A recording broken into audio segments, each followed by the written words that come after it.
Welcome to the Space Limited Accomplishments interval. My name is Lance Ash, and with me today in the car is my wife Bonnie. Hello. And let's begin as we usually do by talking about what happened over the weekend. We had a really good Mexican lunch takeout from this place in Athens called Agualinda, which I think has become our favorite Mexican place. Yeah, pretty much. I used to like Taqueria La Parrilla better, but I don't know. We just haven't gone there in a while. This food seems more authentic. This seems more authentic. Oh, and all the salsas. Yeah, they give you 4 sauces. Three? Red, brown, green. Okay. And then they have the cheese dip with the spinach in it, which I love. But they're having problems with COVID, so you can't dine in anymore. You can only dine outside where people smoke, or you can have pickup, and that's what we did. We're a little late picking it up, but the food was still warm, so. And okay, we can talk about that, I guess, while we were late. Yes, Lance. Why were we late? We had to stop by Walmart on the way up there. He had to stop by Walmart on the way. So I wanted to get a new watch band, and we had some recycling to drop off, so I told Bonnie to go down. While I run into Walmart, she goes down to the recycling and drops it off and comes back and picks me up. Apparently she told me to pick me up at the door where she dropped me off, but I didn't remember her saying that. Because the rule is pick up where you drop off. Well, anyway, so I figured she'd take her usual slowpoke self going down to the recycling and come back, and there'd be plenty of time. I made green lights all the way. So I went and got the watch band. And 6 minutes later, I was back. So I come back out, and I'm like, well, she's not here. I'll save some time by walking down to the entrance to the parking lot. And so I go down there, and I'm waiting in the hot sun, 5-6 minutes. I'm like, where the hell is she at? And I turn around, and she's driving around the parking lot. And I have been for 15 minutes. So that made us late to begin with, and then we had some other little problem. I can't remember what it was. I don't know. Anyway, so we got the food, and it was good.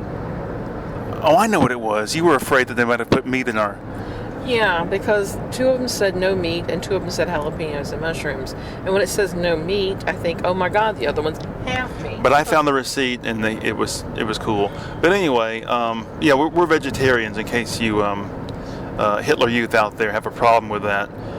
Anyway, so anyway, it was a pretty good weekend. I got a lot done on the new painting and got some drawing done. Didn't play guitar much. You mowed. Oh, Thank God. Kind of mowed the grass.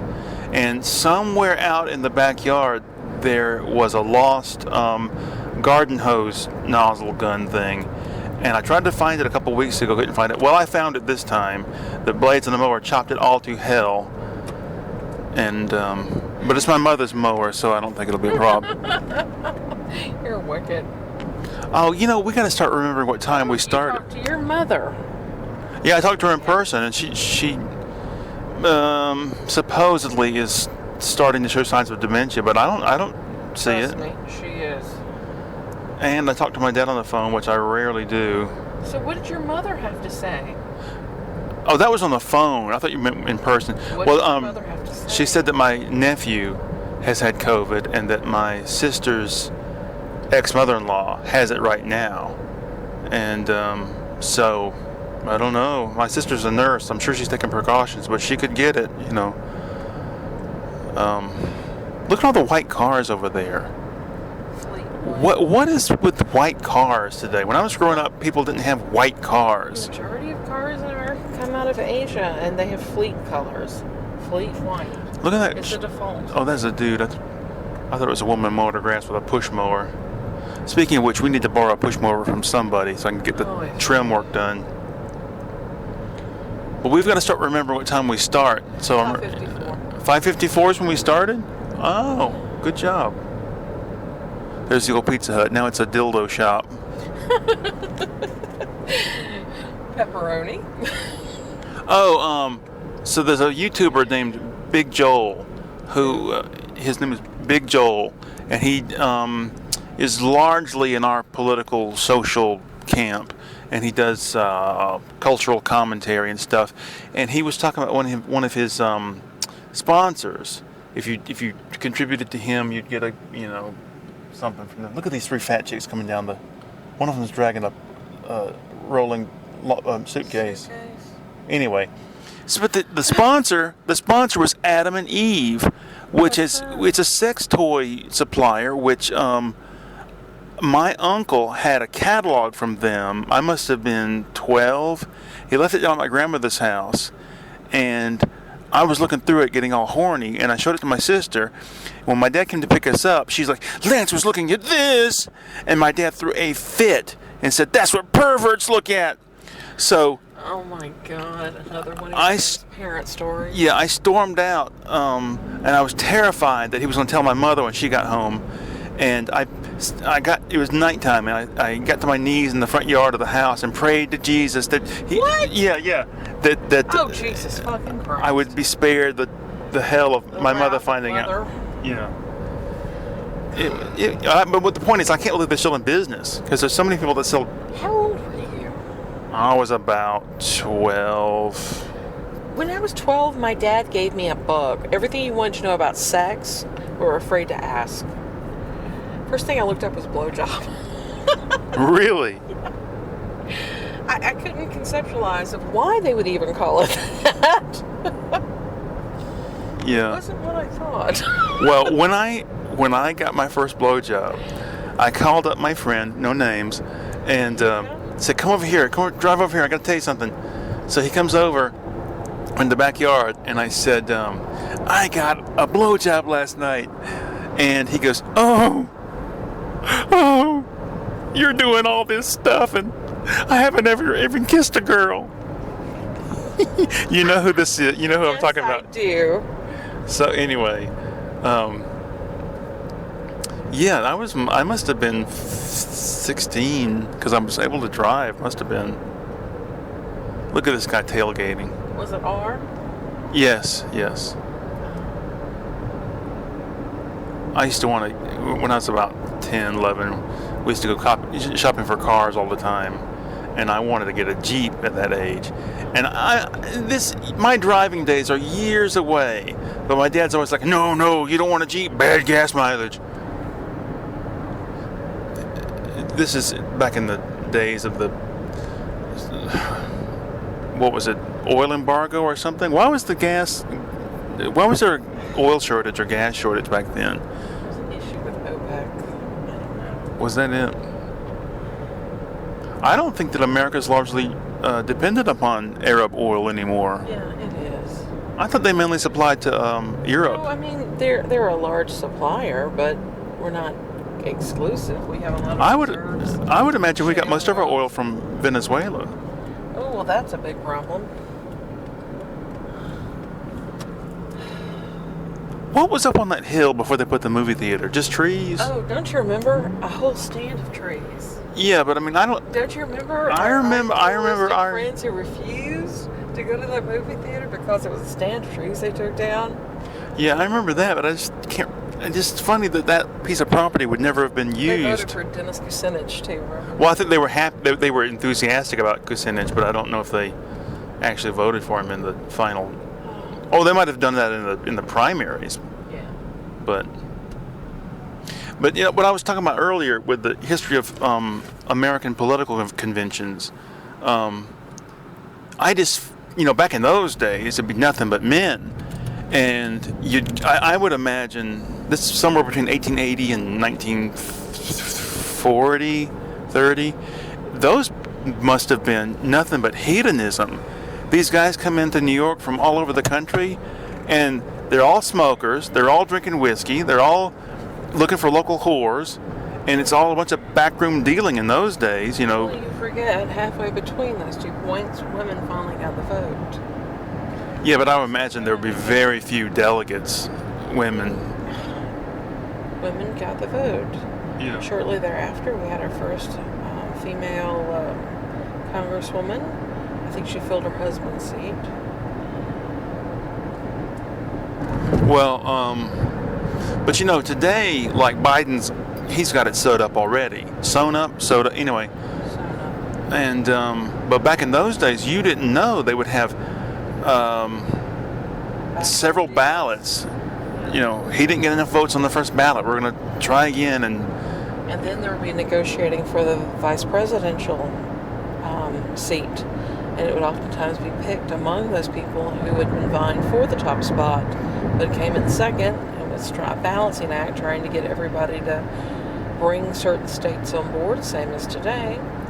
So they would try to balance the ticket out. I'm sure also that there were some delegates that were like, okay, well, if you want my vote, I'm in the pocket of the Big Sugar Trust, and if you want my vote for so-and-so, you're going to have to promise me that he'll leave the sugar interest alone or whatever. And allow us to pollute the Everglades endlessly, yeah. Right. It's really amazing how things used to be. And, a lot of people wanted to go back that way. I watched some videos, all kinds of stuff in our general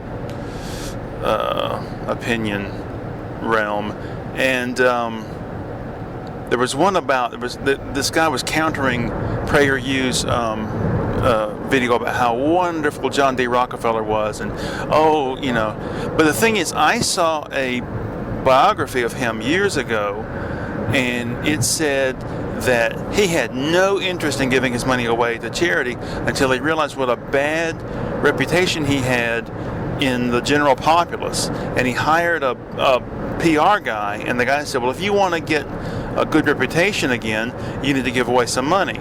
So that's when the whole shit started, by him giving away dimes to children and giving to charity. He didn't care anything about that before then. The John D. Rockefeller Foundation is one of the big contributors, I know, to NPR and PBS now. There was this old... If that's one of his descendants? I'm sure it's probably the original trust, yeah. But there was this old guy in our town when I was a kid, and I don't know how this got started, but he had these bizarre tasting... I don't know. I guess they were vitamin C tablets. He kept them in his pocket, and we would when he would come by, we would all flock around him and ask for one. He'd give us. They were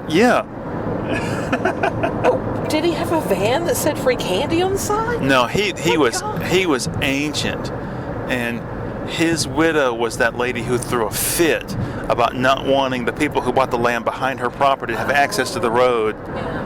Okay. But anyway, these things were like, they tasted bizarre. They were like flat and not sweet, and they just had a... I've always thought about, you hear about the 19th century, people eating lavender pastilles, and it was like that. It was like some... Those taste terrible, by the way, as do the violets. Ugh. Really? But it reminds me of something from the 1800s. Oh God, do you remember the rosewater stuff candies we used to get? No, terrible. You're talking about Turkish Delight. Yeah. One of the flavors that comes in is rosewater. It's all right. It tastes like something you put in your bath. It's terrible. Yeah, these breast strips I've got right now taste like some kind of bizarre... Certs. They do have a Certs sort of... I haven't had Certs in forever, or Lifesavers. Or... When I was a kid, my favorite candy bar was Three Musketeers, and now I haven't had one in God knows how long. You're not going to have it because it has chocolate in it, right? Right. Uh-huh. But as we know from this weekend, the amount of caffeine in chocolate can't possibly be that much. No. That's an excuse. You're not getting back on that train. You're going to stay off caffeine. See, I got off caffeine.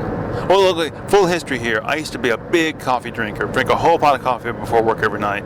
And then years ago, I decided I'm getting off caffeine. And I was off caffeine in any form for years. And then I discovered Oi Ocha bottled green tea from Japan. And I was like, oh, this is wonderful. What a lovely little refreshing boost it gives me. And soon I was back on the caffeine addiction cycle. And then a couple of months ago, I decided to get off caffeine again. So I've been off caffeine, but a couple of days ago, I felt sick. So I had a little bit of chocolate, and my son ratted on me. And so but it didn't do much for me. I didn't get anything out. I was mainly looking for I had to hide that from you today. Well, dark chocolate has theobromine in it, which is caffeine-like in its effects. But I didn't get much of that either. Anything out of it? You used to do the carob nibs for that. No, not carob, chocolate nibs, cacao nibs. Okay. Cacao nibs. Oh, that reminds me of a joke that I made up years ago. Let's say this guy with a bad stutter is announcing the Grammy winners, and he says, and the winner is Lady Gaga. I'm not laughing. Oh, well. I thought it was cute. Of course, she's disappeared, hasn't she? Thank God Bjork is still around. Oh, she's cute as a bug when she's not totally pimped out as a When she's not visiting insect. her home planet.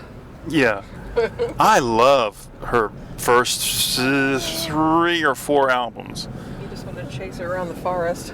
Chase her around the forest in a big Teddy bear outfit. big moose costume. Oh, Lord. Yeah, I love the second album in particular. I thought you were going to say Strange Women. No, I don't think she's that strange. I think it's all a put on.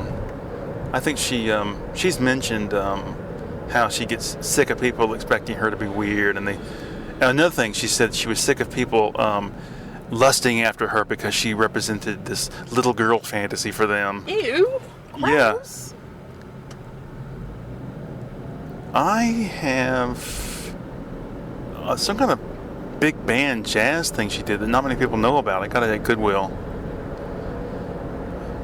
I remember that. It wasn't very good. There were 1 or 2 things on there that were really I like I actually got into the Sugar Cubes before I got into her, which is I guess the way it's supposed to be. Was that her original band? Yeah.